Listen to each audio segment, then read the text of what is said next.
All right, the next mitzvah is, we did the kibbut aved. The next mitzvah is the prohibition to murder. Now, here, the prohibition to murder is obviously what we call a mitzvah sichli. The rule here by murder is that the Torah, it's what's called a mitzvah sichli. That means every society in the world, murder is taboo. Can't go around killing people in every society in the world. Now, the basic idea is that murder is the most blatant form of imposing on somebody else's life, right? As a actress, a famous actress, not famous for her intelligence, but she was famous as an actress, and she was interviewed after one of these world disasters, like the tsunami or something. So the guy said, they always talk to these celebrities, they talk to them about their life, then they ask about some world event as if they, so he said to her, and what do you say about this tsunami? And she goes, well, death is really terrible because when you die, a big part of your life is gone. So we couldn't have put it better, and the ultimate act of imposing on somebody else is obviously killing, and therefore it's what's called a mitzvah sichli. However, what you have to keep in mind is it is not only a man-to-man prohibition. You see, since man is created B'Tselem Elokim. B'Tselem Elokim means you're created in God's image. So imagine you have a king, and the king puts statues of himself all over the country, and some guy goes and he starts smashing the statues. There's an act of rebellion over there because you're rebelling against the proliferation of the image of the king. So if you kill a human being, and a human being is what's said to be Tselem Elokim, created in God's image, whatever that means to be created in God's image, that's the word of the Torah. The Torah uses the expression, you're created in God's image. So when you kill a human being, what you're really doing is you're showing that you object to the spread of God's image in the world. So by doing so, it is an act of rebellion against the Kadosh Baruch Hu. Now, you have to, first of all, I was once in prison. And, actually, I was in prison. I visited a prison. I was in prison twice. No, I was in prison twice. And then I was, once was for jaywalking. I got arrested for jaywalking in Chicago. Chicago, Skokie. All the things that happened in Chicago. Skokie, well, we were ditching class. I was 17. We were ditching class in high school. I was 18. Ditching class, and we were crossing the street to go play tennis. And then we went to the middle, and then we stopped in the middle, and then we waited and crossed to the other side. And the Skokie cops, who were notorious anti-Semites, they picked us up. So there's me and my two friends, and we get into the back. The guy says, "Okay, guys, get in the car." So we figured he was going to give it. He said, "You almost caused an accident." He said that we caused the truck to slam on his brakes by racing across, which wasn't true. I wouldn't have run in front of a truck. So we get in the back of the car, and we figured, okay, he's going to give us, okay, naughty, and let us go. So we get in the car, he said, hey, you guys almost caused an accident. And he reaches up on his thing, he pulls down the police code book. He says, yeah, that's a violation of 1704D. And then he takes his walkie, he says, I got 3 male Caucasians between the ages of 16 and 20, a violation of 1704D, request backup. What's going on over here? Next thing you know, he looks in the mirror, there's another cop car behind him, pulls up, and they took us down to the Skokie lockup. So then, of course, Mike's dad wasn't home, and Ricky's dad was. I had to call my father. I was the representative. I was the car. Hi, Dad. Yeah. Listen, me and Mike and Ricky were kind of in jail. What? What? He was used to getting calls from me, but not jail. So he had to come down, and my mom is, of course, is this going to go on his record? She was distraught, So he had to post $25 bond for each of us, to get us out of there. So my dad looks at the guy and says, well, what if I don't post bond? He says, well, then we keep him. I said, all right, let me think about it. And there we are, So I was once speaking in a prison. They had a program here in Israel. They had a kiruv program in a prison here because they found there's something called recidivism, which is the the tendency of criminals who get out of prison to come back to jail. So in Israel, they found it in one of the hard criminal, hard crime, murder, robbery, rape, that sort of thing. And they had a 70% recidivism rate. So they started a Baal Tshuva program, and they had a 6% recidivism rate among those who had become Baal Tshuvas in prison. I mean, it was so effective that even the government was supporting it because as bad as frum Jews are, criminals are still worse, perhaps. So when I was there, I came down there, and it's a hard crime, it's a maximum security prison. And I came down there, and I see there's this sweet little old guy who's washing the table in the lunchroom. So the guy who brought me down there was running up. I said, what's he in prison for? So he said to me, he became a widower the do-it-yourself way. And he cooked his wife. Right? Now, he didn't elaborate. I didn't ask for any details. But I remember my first thought was, and then I read about this, a rabbi who once gave a talk in a prison, and the rabbi said he was negatively affected by it. Because, when you hear the word murder, you're thinking of some gruesome-looking guy, who's bashing somebody's head open with a blunt object. And then you go in and they had the famous Ken and Barbie murderers. Guy's white, with a suit. He shatters your stereotype of what a murderer should look like. And you can actually walk away and think, well, I guess murder isn't that bad. I mean, even a sweet little old man could do that. And the Torah is telling you, no, murder is the worst thing possible. Murder is the worst thing. And therefore, it's an act of both. It's both a sin against man, and it's an act of rebellion. It's an act of rebellion against God. I was once in a cab with a frum cab driver, and I started talking about the cabs. They said he leases the cab. He has to pay the owner. So I said, but I've never met her. I have to send her a check every month. I never met her. I said, why not? He said, she's in prison. I said, for what? And he says, well, she was in her cab and some truck was blocking the way, and she got out and yelled at him, and he said something there that you're not supposed to say to women, and she pulled out a gun and shot him. Right? And then he started talking on the phone, and he was talking to a woman on the phone, and after he said to me, that was her. He was talking to her. She was in prison. He was talking to her, and you hear a murderer's voice. This is a cold-blooded murderer. I'm hearing her voice on the what do you call it, and it's not what do you call it? Oh, okay, another murderer. So it could actually, we have a built-in sensitivity, and the sensitivities can become eroded if you're not, if you come too close. That's why the Torah says, don't make contact with things, because that's exactly what happens with our society. Our society could actually desensitize us. When I was in prison that time, so after the lecture, these guys look like criminals. After the lecture, I was walking around in the prison courtyard, and I was schmoozing with this one guy. This guy was about 6'3", 6'4". And I said to him, I'm talking, I'm the rabbi. This is going back about close to 20 years. I said to the guy, what are you here for? So he looks, I trusted the wrong people, which is a common denominator among prisoners. And no one ever did anything wrong. It was always somebody else's fault. He said, I trusted the wrong people. I said, okay. He didn't tell me what it was. And at a certain point, I started looking around. This guy's 6'4". I'm only about 6'2". He's about 6'4". That was a joke. I'm looking up at the guy like this. He's a kind of a big guy, and I'm looking around the prison, and I notice there are no guards in sight. The guy who brought me there is I'm alone in a prison yard with a guy who's about 6'4". And then I'm starting to picture the next day's headlines, Rabbi held hostage in hard, and I didn't want to be in the headlines. And I realized, I don't know, I'm being a bit flippant about this. I meant to be returning home safely. At that point, I excused myself and I, went back to base. But these are, and the other thing, hey, nicest guy in the world. Goodness knows what the guy did. And goodness knows what he could do to me. Most murderers that I know were one-time people. They don't commit a second murder. They don't commit a second murder. Why? What? It's a one-time. It's just one thing, and then you had a bad day, and then that was it. Yeah. Mr. Weinstein was a prosecutor. That's why he's met these people. He actually is the one who put me away. We never worked that out. Okay, that's the idea. Number one. Now, don't make there's a difference between murdering and killing. The difference between murdering and killing, because the halacha is that you see that in Beis Din there are 4 types of execution, and we have nothing against execution. There's a guy just now in the United States somewhere. Where is it? Louisiana or somewhere? Oklahoma, who just had his execution stayed because they were going to kill him with injection. And they said that he claimed he has some sort of physical ailment which will make it more painful than it's supposed to be. So they gave the actual, who was it? The governor gave him a stay, or somebody stayed the execution over there. So they think they've given him a firing squad now, which is, I guess is just then it's just lead poisoning instead of other poison. Yeah.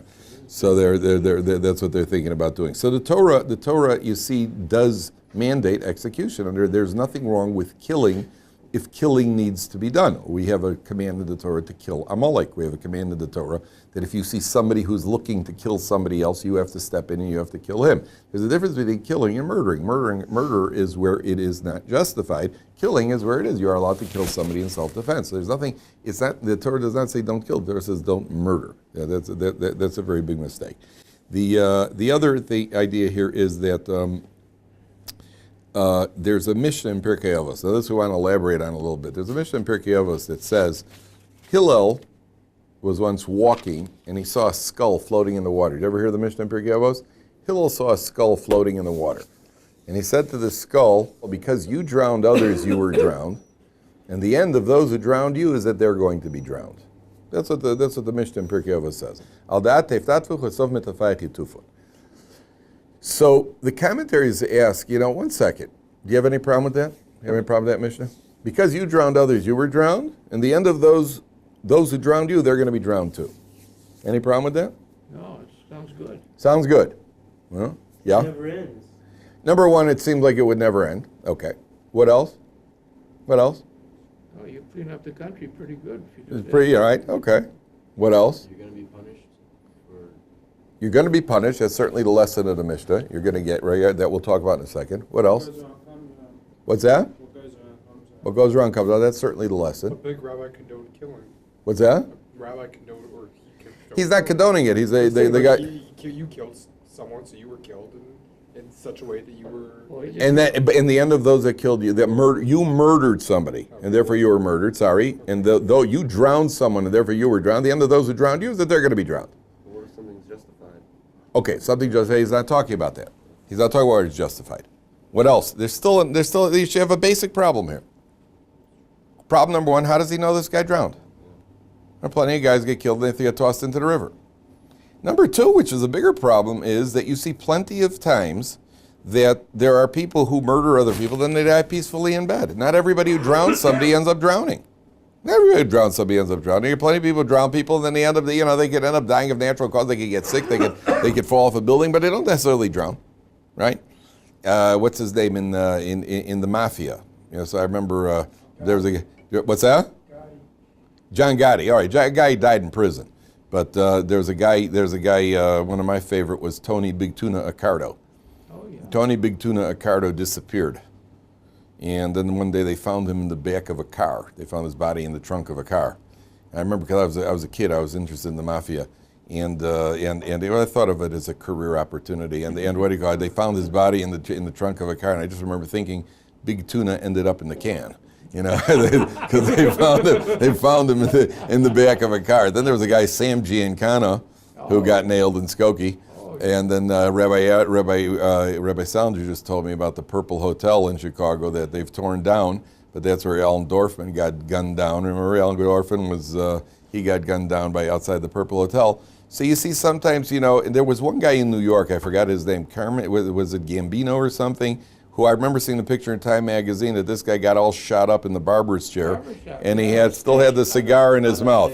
And with the cigar, Anastasia, and they had a picture. He's lying on the ground. He still got the cigars in his mouth. So you see, sometimes you live by the sword, you die by the sword. Esav says, it says by Esav achar b'chotecha, you're going to live by the sword. But there are plenty of other guys who don't die. There are plenty of other guys who die peacefully in bed, right? So what is the Mishnah telling you? What the Mishnah is really telling you is, Daniel, what you said, a couple of you said, what goes around comes around. That means the Mishnah is telling you like this. This is fundamental in Judaism. What would your reaction be if you saw a guy at the park and a bully comes over and he beats the kid up? Kid comes back 10 minutes later and he's got his big brother with him and he beats up the bully. If you were an onlooker, what would your reaction be? It kind of warms the heart. Justice has been served. So if you saw a guy drown somebody else and somebody grabs and drowns them, you say, okay, justice has been served. Because from a limited human's point of view, we see things in terms of if what happens to him is what happens to him, everything evens out. I was walking with my wife before we were engaged. So, before a year and a half before that, I was walking with a friend of mine in downtown Yerushalayim. And there was a pipe sticking out of the ground about this high. And my friend, we were downtown on King George in Yafo, and as we walked past it, my friend smacked his shin on the pipe, He started hopping around on one foot. So I did what anybody did under those circumstances. I dissolved laughing. It was hysterical. I mean, the guy's hopping around in the middle of Yerushalayim on one foot. So I dissolved laughing. A year and a half later, I was walking with my wife to go to meet her relatives. We were engaged, and she was like a normal person walking on the sidewalk, and I decided to cut across the lawn. And there was a pipe sticking on the lawn about this high, and I smacked my shin real hard. And I remember my first thought was, first there's pain, and as I was hopping around, I was thinking, I know why this happened. I know why this happened. Now, and maybe I was right, maybe I was wrong, but I certainly made that connection immediately, because from a human point of view, you know when you got it coming. You know when you got it coming. The Mishnah is telling you, you're right. It doesn't always play out in life the way we see it and appreciate it as human beings. You're absolutely right. But what does happen is that there is such precision and justice in the way God runs the world runs so precisely that it's as if you saw a drowner get drowned. The same way that if you saw a drowner get drowned, your reaction would be, there's perfect justice in the world. The same way that everything that happens in life, whether you understand it or not, there's perfect justice. God meets out everything mida keneged mida, which is it's a fundamental principle in Torah. Everything is measured out precisely to the nth degree. And that the Torah is teaching you, and therefore a person who kills somebody else, he's going to get the exact same thing back. He may die violently, he may not die violently, but that he's going to get it in the world to come in precise measure for what he did. And therefore, even if we don't see it spelled out, the Mishnah is teaching you that everything is carried out to the nth degree. Okay. The next one is not to commit adultery. Now, this needs a bit of an understanding, because this is something that people often there are several misconceptions over here. First of all, adultery in Torah law means when a married woman is involved. A single man who consorts with a married woman is adultery. A married man who consorts with a single woman is not adultery. Because by Torah law, a married man can have more than one wife. By Torah law, a married man can have more than one wife. I was talking to an Arab cab driver the other day. I was asking him about his parnassa. He told me he's got a brother who has two wives. One lives in East Jerusalem and one lives in Hebron. He's got two wives. Right? And the Arabs they have multiple wives. I think the law by them is that if she has three daughters in a row, if she starts with three daughters, then the husband's allowed to take a second wife. That's the law.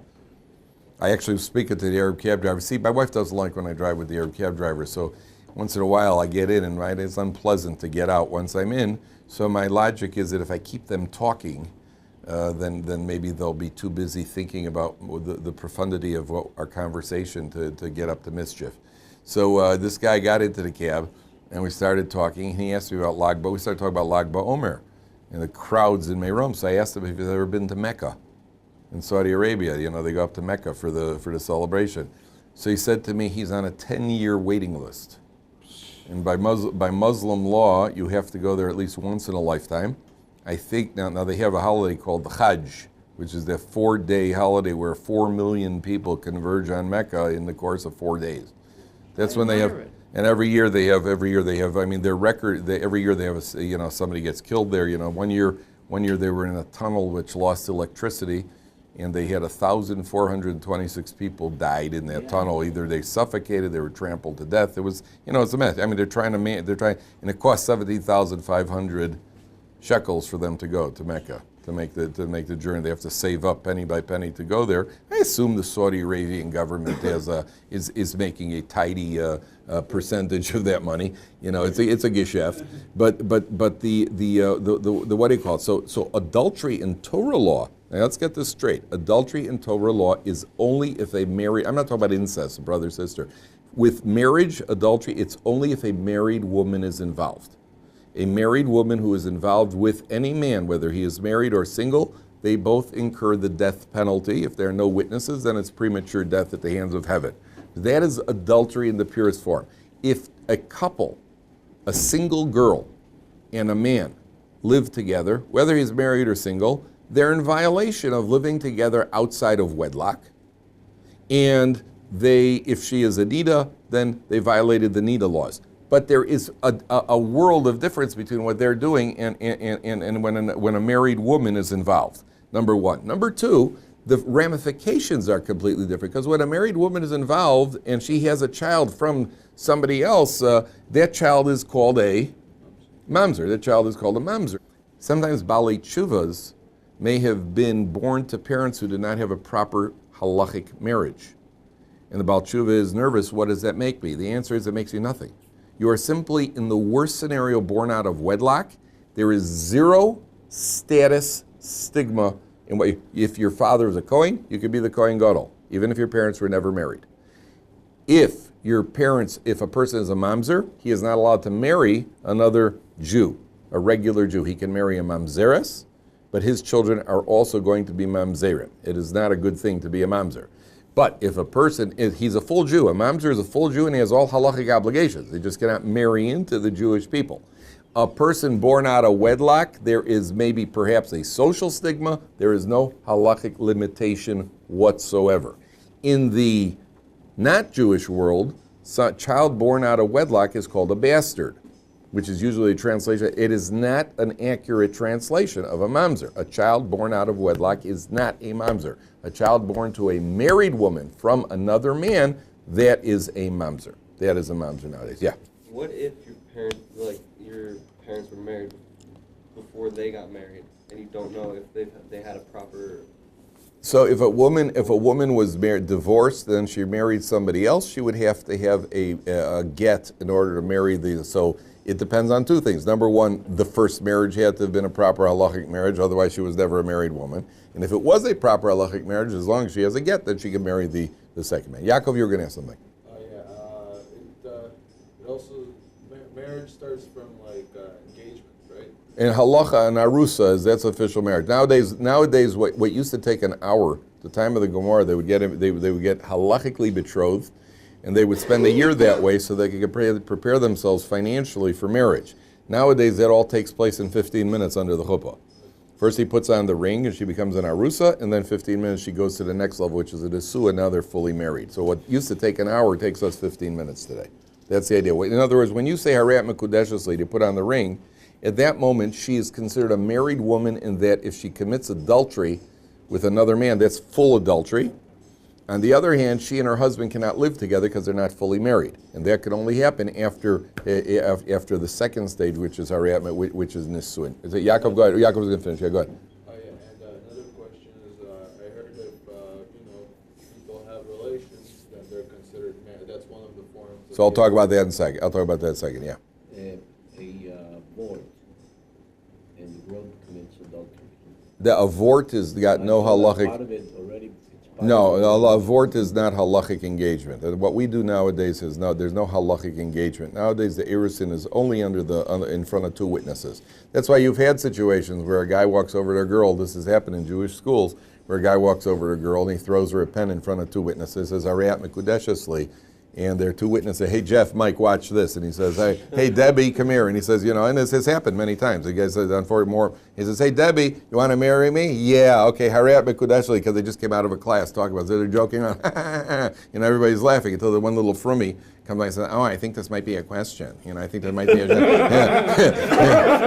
there's always one frumy over there, and everybody says, shut up, Herschel, what do you know? And then he goes over to the Gemara teacher, and the Gemara says, this is very serious. This could be very serious. And all of a sudden it's not a joke. I just had this recently with a guy in a different yeshiva, where the guy woke up finally. He was at a party, and he was at a party, and he did this with a girl. He gave her some flowers and said, harat mekudeshesli. And then they were learning Gemara Kedushin, and he said, Rabbi, I walked to the yeshiva. He says, Rabbi, can I talk to you for a second? I said, yeah. He says, I was at the party, and I gave the girl, does that mean, we're not married, are we? So I said to him, does she have money?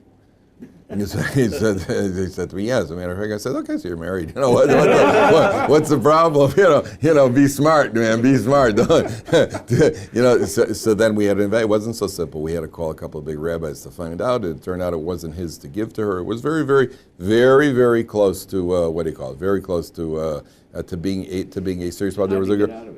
Because it wasn't his to give it to her. When you may do kedushin, you have to own the thing when you give it to her. Flowers or something? It was flowers that he took off of her table. The party was at his house. There was another girl here in Israel last year who had to get a divorce.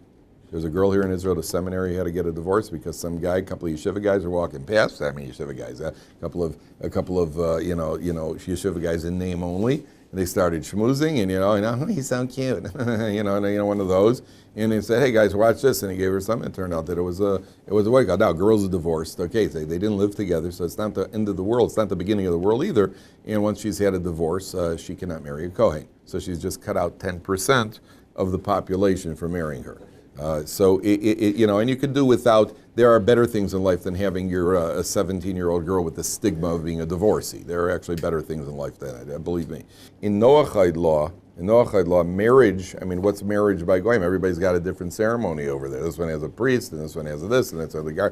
So in Noachide law, according to the Rambam, marriage is when two people agree that they are married. And because the ceremony goes with it, that's part of what gives it the official, what do you call it? If they were to say, if they have a fight and he storms out of the house, or he throws her out of the house because he's angry, a la Ellen Iverson. So then that doesn't mean they're divorced. That just means that they had a fight. But if they agree to go their separate ways, then at that point they are divorced. I'll tell you, I had a rude awakening because I was in Yeshiva High School. I went to Israel for a year, and then I came back and I was working a summer job on a loading dock. And then I was going to come back to Israel. So I'd spent most of my life, I was modern Orthodox, but I'd been around these, around Shomer Shabbos Jews my whole life. And it was kind of I was working on this loading dock. So you can imagine who's on a loading. We were sharing the loading. I was a government food program for camps. And we're working on this loading dock, and it was a night job. We were up all night loading the trucks, and we drive around lousy neighborhoods in Chicago delivering them. My parents told me after the summer, had they realized where I was going, they would have never let me do the job to begin with. And so we shared the dock with another trucking company. So I walked in, they had an office over there. We had a cigarette machine and the Coke machine, a coffee machine. Okay, so I walked in, and these guys were guys that I've never met in my life. These were real truckers, they looked, and I admired them like unbelievable. I mean, I remember these guys, one with the mutton chop sideburns, kind of beefy guys, and I like the way they talk tough, and they talk. So I walk in one night, and I schmooze at these guys. I say two of the guys are talking. One of them looks at the other guy and says, hey, Roy, I was out with my girl last night, and I broke her old man's nose. So I was sitting there, I said, you punched her father in the nose? You broke her father? He says, not her father, her husband. Because some people use the word old man. We use old man to describe father. He was using old man to describe husband. And so I was like, oh, no, this only happens in movies. That's not real, And then I was thinking to myself, if he can break her husband's nose, and if at any point he doesn't like my nose, he might, he might, what do you call it, and at that point I started avoiding the office, because I realized that I didn't want him to poke me, and that's why adultery follows the prohibition of murder, because the two often go together. There's murder and adultery, lo sirtzach, lo sin'af, because the two. When will you murder somebody? Often when you catch them, what do you call it, when somebody's doing something wrong over here. Now what's interesting is, in Noachide law, I told you, a bastard is somebody born out of wedlock. So I remember one of the Kennedys, David Kennedy, he eventually was killed on the skis. Remember, he was playing football on skis. He hit a tree and he died. He shattered his brainstem playing football. But David Kennedys are Catholics. David Kennedy was married and had 3 kids, and they had a 16-year-old babysitter. And following in the rich Kennedy tradition, David Kennedy had an affair with the babysitter. And his wife found out about it, so they had some shalom bayis issues there. And then so David Kennedy said, so all right, so we'll get an annulment, because the Catholics don't divorce, they annul. Now an annulment simply means that retroactively we were never married. So she was in a panic because she said to him, well, if what we call lemafreya, it's a Gemara thing, well, lemafreya, you were never married to begin with. So David Kennedy he was in a bit of a panic. She was in a panic because, well, if we annul the marriage, what does that make our kids? Because it means the kids retroactively, it turns out, were born out of wedlock and they're bastards. Now, and according to halacha, that's a big deal. According to halacha, and I don't mean big deal, I don't mean to be flippant about it, but big deal means it's got no halachic stigma, there's no halachic ramifications. But in the secular world, in the Gentile world, that's what it means. So I'll tell you, I just want to end with one last story. It's an incredible story. They had the chief rabbinate publishes, whenever people get engaged, the people that publishes a list of engagements, either on a daily basis, weekly basis, I'm not sure what it is. So they publish a list of the people who got engaged, and it includes everybody, whether they're from or traditional, whatever they are. So they publish a list, and the chief rabbinate has a rabbinical court there. So they get a phone call. Some guy says, "Listen, I was looking at your list. There's a young lady over there, Mazal Cohen, some Sephardi name." Says, "And you got her as being engaged, but she's married to me."